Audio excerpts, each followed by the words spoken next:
Hello, lovely human. My name is Linz, and I will be your guide tonight. I'm the writer of Conversations with Our Older Self and the creator of this podcast, all set in the rolling countryside of England, in the village of Flow, calm, still. A quiet space for busy minds and tired bodies to rest. Tonight you are listening to one of the villagers' nighttime stories. But if you'd ever like to get to know them and the wisdom of their older selves a little better, you can find everything you need in the description below. But none of that matters now, because this time, right now, is your time. As always, there's no pressure to fall asleep tonight. Deep breaths might be exactly what your body needs. My voice may drift in and out of your awareness, and that's okay. There's nothing to keep up with here. Nothing you need to remember. Just allow yourself to rest. By day, the village is busy, full of life, laughter, and love, and the familiar rhythms of the daytime. The special thing about the village is when the moon takes over from the sun, a heavy blanket of calm settles in the air. At night time, the lantern paths awake, and those who choose to follow them experience deep rest. Tonight the village square is beginning to close. A fine drizzle has settled across the cobbles, softening the glow of the lanterns across the bakery and turning the windows of the little shops into warm pools of amber gold against the dark.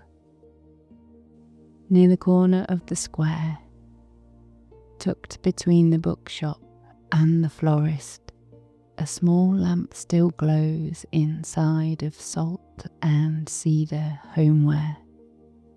We will follow Lucy there tonight. She's waiting for us at the edge of the lantern path. Before we join Lucy, let's get comfortable. And if you've not done so already, close your eyes. Take a deep breath and let yourself rest.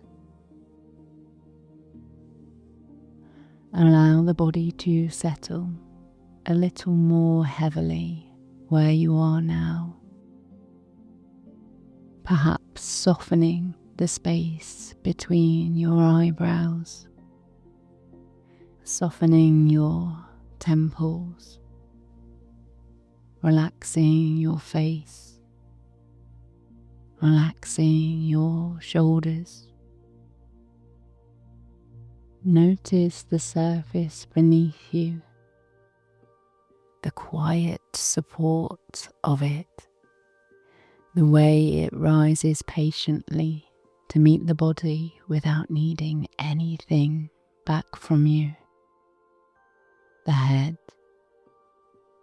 the back, the arms, the chest and belly, the hips and the legs. Let the surface beneath you hold all of you. You don't need to hold yourself together anymore. The body already knows how to rest. Sometimes it simply needs the world around it to slow down first. Notice the breath now, how it gently flows in and out of the body.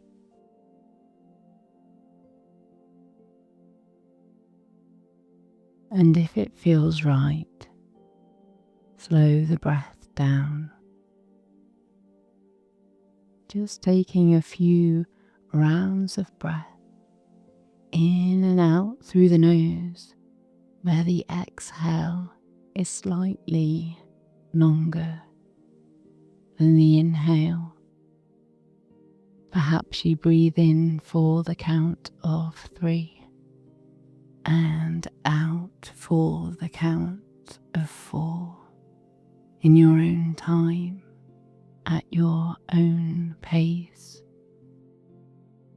I will go quiet for a few moments to give you time to feel this mind, body, breath connection.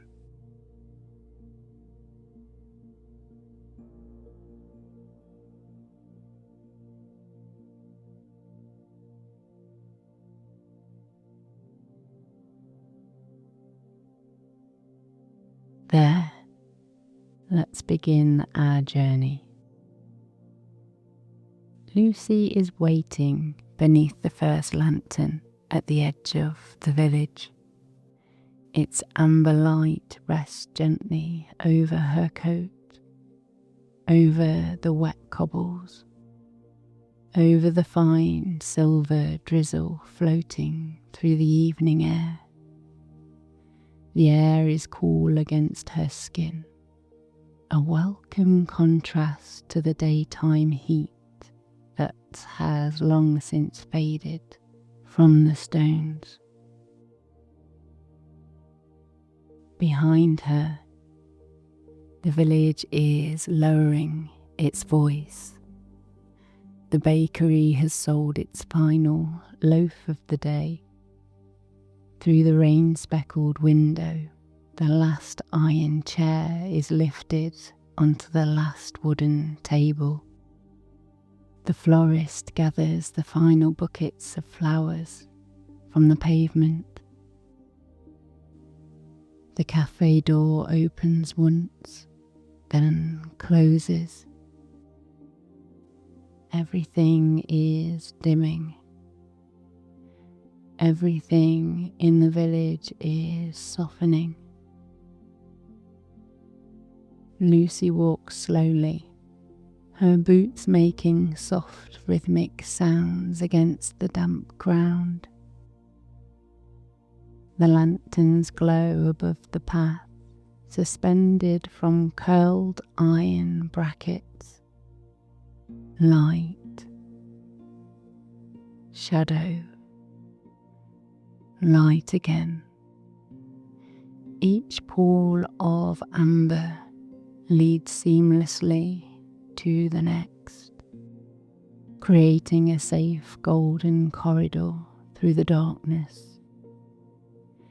The air smells beautifully of wet stone, of distant wood smoke from a chimney down the lane. Salt and Cedar come slowly into view at the end of the lantern path. At first, Lucy only notices the glow of a soft, inviting smudge of amber light through the mist. Then the misted windows appear, frosted with condensation at the edges, with soft lamps shining amongst the shelves of folded textiles. The shop looks like an old house that's already curled into the evening, waiting to welcome Lucy home. Reaching for the solid brass handle, it's cool and smooth beneath her palm.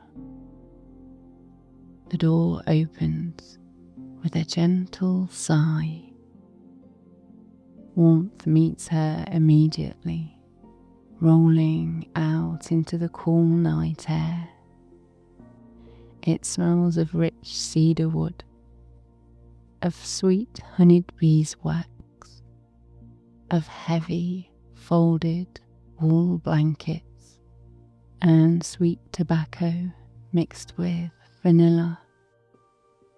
By the door there's a basket full of lavender soaps wrapped in coarse brown paper, reminding Lucy of things made slowly, by hand, and chosen with care. She steps inside and lets the heavy timber door close softly behind her. The iron latch settles into place with a deep, satisfying thud. And just like that, the village square becomes distant. Lucy slips off her heavy coat and hangs it on a wooden peg beside the door. For a moment she stands perfectly still and lets the peaceful atmosphere of the shop gather around her.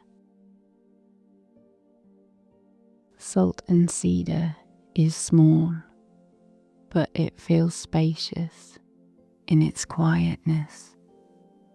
The shelves rise from the creaking floorboards right up to the low ceilinged beams.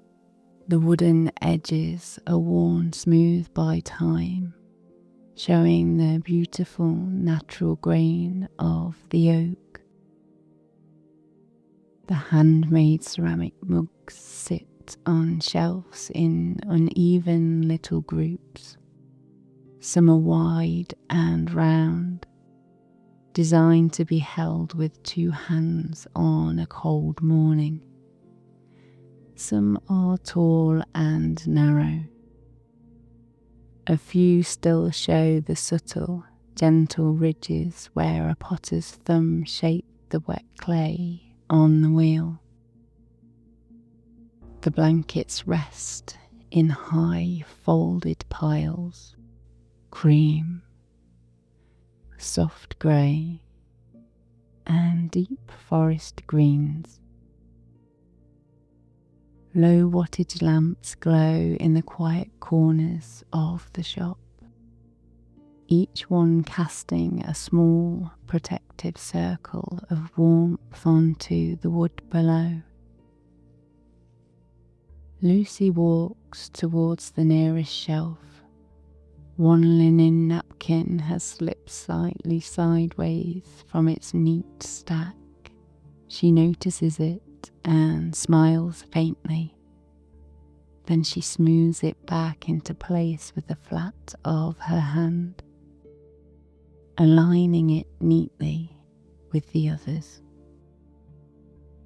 A few steps further in, an amber glass candle jar has turned slightly away from the others. Lucy picks it up carefully. The glass is smooth and pleasantly heavy beneath her fingers. The wax inside is pale and creamy, scented with cedar wood and orange peel. She turns the label forward, facing it towards the room, and sets it back amongst the others with a tiny, soft tap. She tidies one thing, then another, then another. The shop seems to soften each time she touches it, as if it's thanking her for her care. Lucy moves quietly between the freestanding shelves, lifting a handmade stoneware bowl from a display near the counter. The blue glaze pools darker and thicker near the base, fading into pale sky blue near the rim.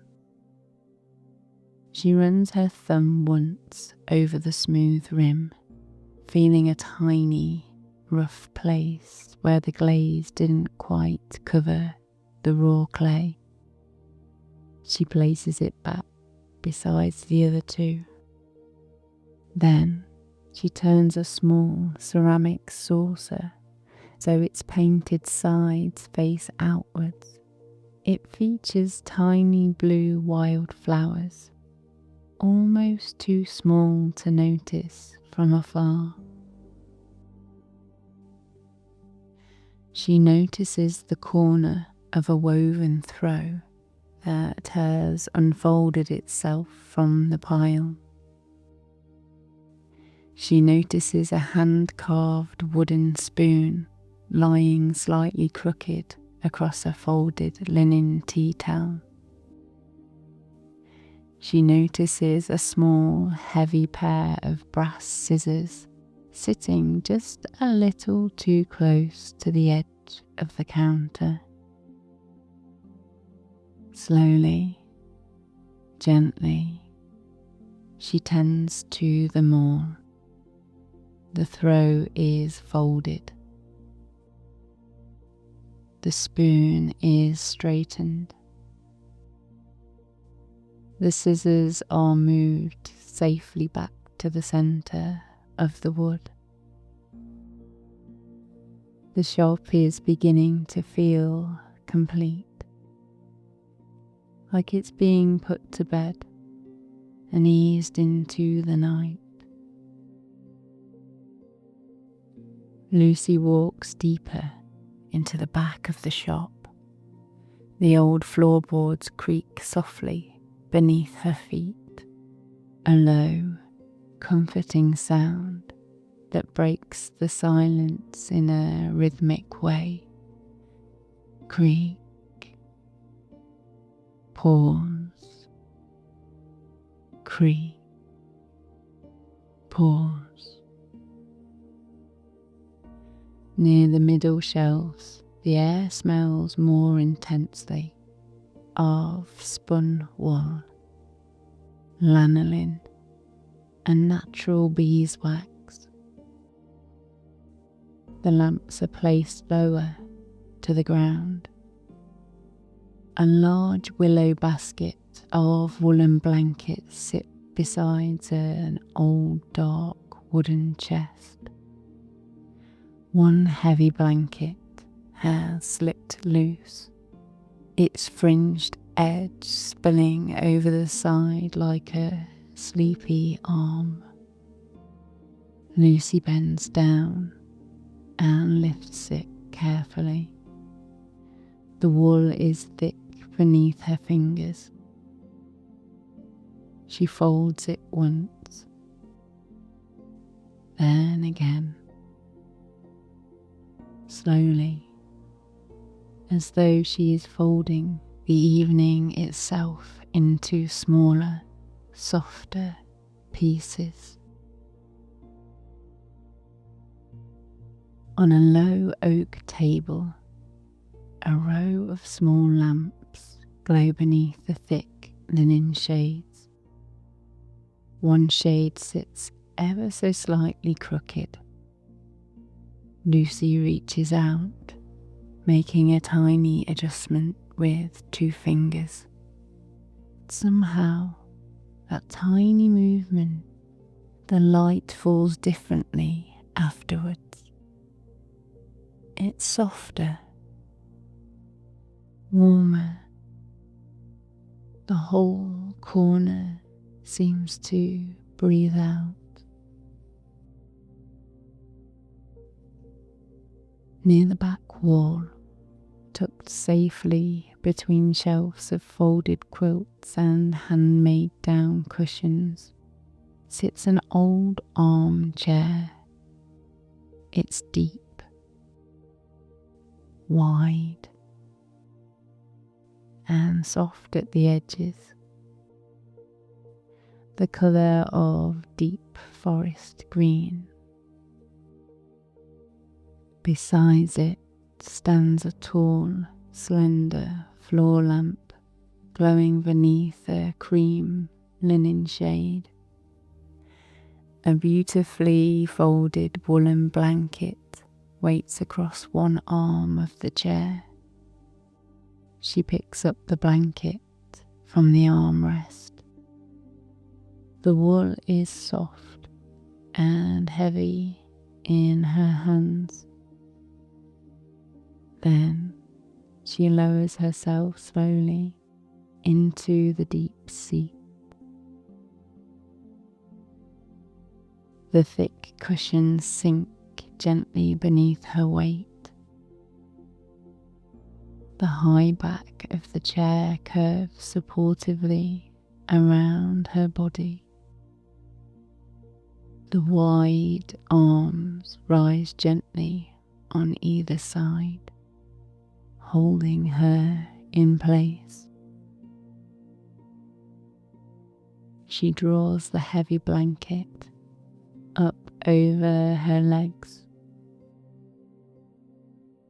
over her lap. Her feet soften beneath the wool. Her knees soften. Her belly softens. And one hand rests loosely on the blanket. The other rests on the smooth wood of the chair's arm. The rain taps gently against the back window pane. Tap. Pause. Tap. Pause. Lucy lets her head rest back against the cushion. The shop continues holding its little amber lights all around her, keeping the darkness at bay. Cedar, linen, wool, lavender, rain. The comfort of ordinary, beautiful things.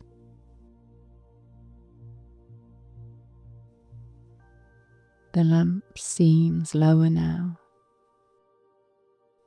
or perhaps Lucy's eyelids have just grown a little heavier.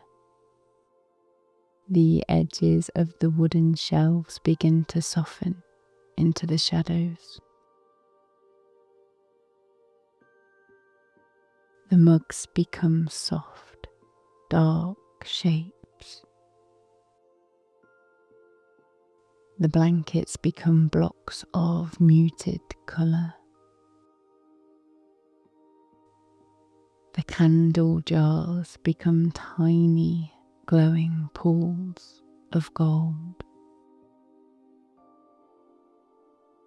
Lucy remains there in the chair for a little while, or perhaps quite a long while. There's no real way to tell anymore.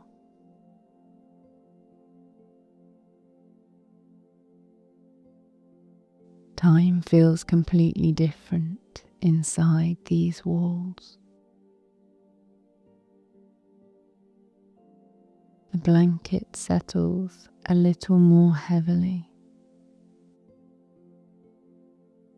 The chair settles around her body. And the shop settles around the chair.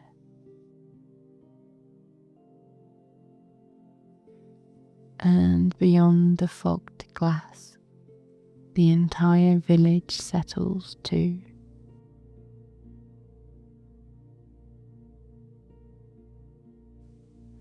Lucy breathes slowly. The shop breathes slowly.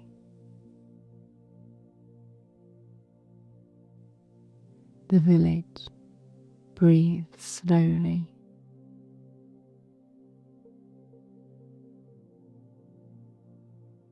All of it drifting together now, softening around the edges, growing quieter, moving further away,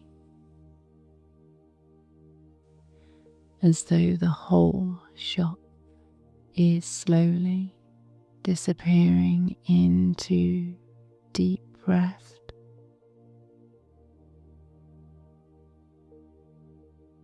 And Salt and Cedar keeps watch through the night as Lucy drifts fully and completely.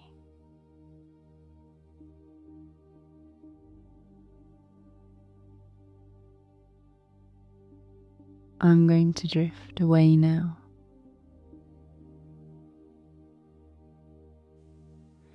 You can stay here for as long as you like.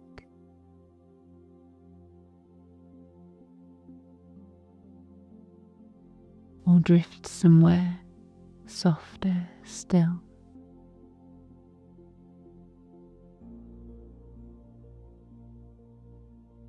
Rest well, lovely human.